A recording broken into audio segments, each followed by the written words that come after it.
Question number 1 लीजिए बच्चों, कह रहा है find all the angles of N equilateral triangle. तो जैसा कि आपने कई बार क्लासेस में देखा होगा, हमने आपको बताया है कि इक्विलेटरल ट्रायंगल वो ट्रायंगल होता है जिसमें ऑल द साइड्स इक्वल होती हैं और ऑल द एंगल्स इक्वल होते हैं, करेक्ट। अब वो क्यों होते हैं थोड़ा सा भी हम डिस्कस कर लेंगे। और हमने आपको बताया था कि किसी इक्विलेटरल ट्रायंगल में ऑल द एंगल 60 डिग्री होते हैं, ऑल द एंगल 60, याद है आपको। ये देखिए बच्चों, ऐसे ये एक इक्विलेटरल ट्रायंगल है, मतलब late us say ABC equilateral triangle है। इक्विलेटरल ट्रायंगल मतलब all the sides are equal, मतलब AB का जितना लेंथ है उतना ही BC का लेंथ होगा, उतना ही AC का लेंथ होगा, and all the angles are 60 degree. ठीक है, ये देखिए 60 60 60। तो इक्विलेटरल ट्रायंगल की क्या खासियत होती है? All the sides equal and all the angles equal, और हर एक एंगल की वैल्यू भी याद होनी चाहिए आपको, 60 60 60। ठीक है, चलो ये तो बात अच्छी है।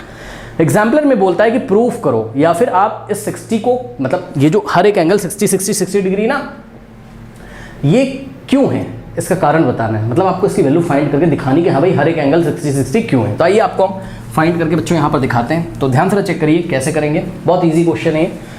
देखिए एक ट्रायंगल आप बनाइए, let us say we have a equilateral triangle, ठीक है ना। आप अपनी कॉपी में लिखोगे let us say we have an equilateral triangle ABC, ठीक है बेटा। सबसे पहले कॉपी में क्या लिखोगे? Let us take an equilateral triangle ABC, okay. तो ध्यान से चेक करिए, हम लिखेंगे let us take an equilateral triangle, मैं शॉर्ट में लिख रहा हूँ, आप लोग को पूरा लिखना है, ठीक है। Let us take an equilateral triangle ABC। Now इस ट्रायंगल ABC में बच्चों AB का लेंथ किसके इक्वल है बताइए? AC के इक्वल है, करेक्ट।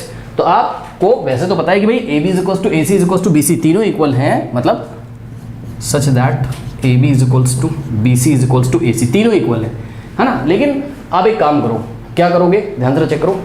आप सबसे पहले बच्चों किसको लीजिए? AB और AC को लीजिए, हालांकि तीनों इक्वल हैं, लेकिन आप पहले बोलो AB is equals to AC, ऐसे करके, ठीक है। तो हम बोलेंगे since AB is equals to AC, okay बेटा। देखो AB अगर AC के इक्वल है तो आप कॉन्सेप्ट लगा दीजिए जो आपने NCERT में पढ़ा है, थ्योरम लगा दीजिए। क्या पढ़ा है NCERT में? इक्वल साइड्स के ऑपोजिट जो एंगल होते हैं वो इक्वल होते हैं, correct. Angles opposite to equal sides are equal, दिमाग लगाइए बच्चों, ठीक है। तो ये देखिए AB के ऑपोजिट जो एंगल होगा, ठीक, यानी कि एंगल C, वो AC के जो ऑपोजिट एंगल होगा, यानी कि एंगल B के इक्वल होगा कि नहीं होगा। तो सबसे पहले आप लिखो कि AB is equal to AC, तो दिस इंप्लाइज व्हाट कि angle B is equal to what? Angle C। This is equation number 1। और रीजन क्या लिखोगे बताओ? Angles opposite to equal sides are equal. बेटा ये नहीं लिखोगे तो मार्क्स नहीं मिलेगा। Angles opposite to equal sides are equal, तो ये बात आप यहाँ पे मेंशन प्लीज कर दीजिएगा, ठीक है। ये इक्वेशन 1 बन गई। अब एक काम करो बेटा, देखो जैसे AB को लिया आपने और AC को लिया, AB AC और BC तीनों इक्वल है, लेकिन दो साइड्स को एक बार लिया आपने। AB is equal to AC, तो AB के ऑपोजिट एंगल C और AC के ऑपोजिट एंगल B, यानी कि angle B is equal to angle C। अब एक काम करिए, पता है अब आप किसको लीजिए? अब आप AB और BC को ले लीजिए। किसको? AB और BC को ले लीजिए। भाई AB और BC भी आपस में इक्वल है, ठीक है। तो now we can say that कि AB is equals to what? BC।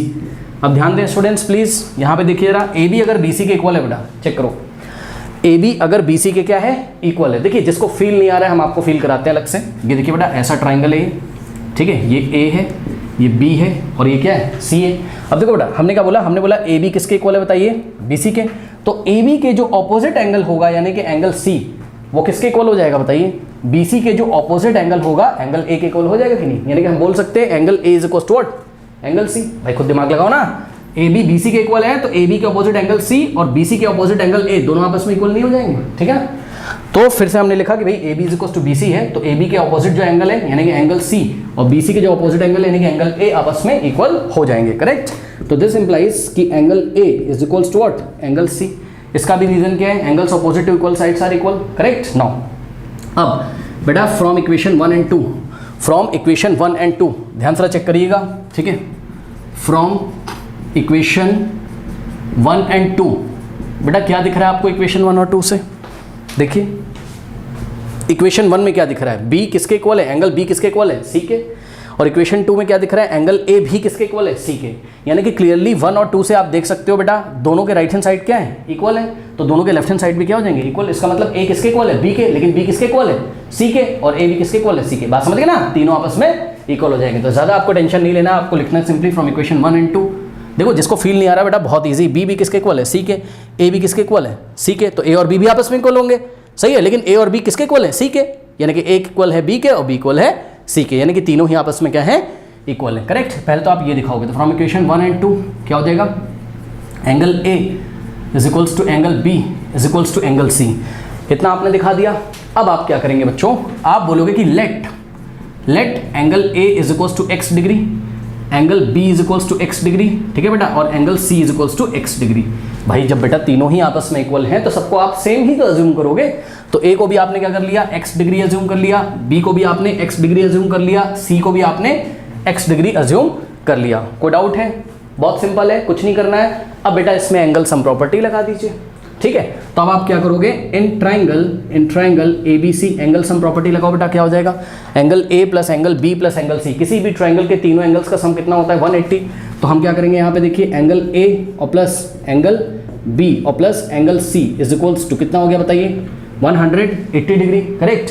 अब करना कुछ नहीं बेटा, एंगल ए की जगह कितना रखोगे x, बी की जगह भी x, सी की जगह भी x, तो यहाँ पे हो जाएगा x plus x is equals to 180 degree. आप x के ऊपर ऐसा डिग्री भी लिख सकते हो, कोई दिक्कत नहीं है, ठीक है। अब एक बात बताओ, x प्लस एक्स कितना होता है 2x, तो x प्लस x कितना हो जाएगा 3x, भाई 3 टाइम्स ऐड करोगे ना तो कितना हो जाएगा 3x, ठीक।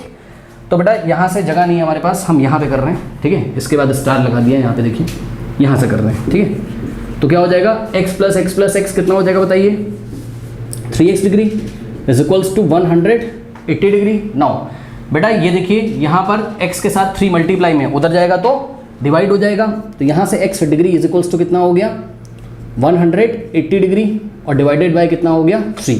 नीचे सॉल्व करिए, 3 1 जा 3, 3 6 जा और यहाँ पे आ जाएगा 0, यानी कि बेटा x की वैल्यू कितनी आ गई 60 डिग्री, x डिग्री कितना हो गया आपका 60 डिग्री। नीचे इसका क्या मतलब है, इसका मतलब है कि एंगल ए भी कितना है 60 डिग्री, बी भी कितना है 60 डिग्री और सी भी कितना है 60 डिग्री।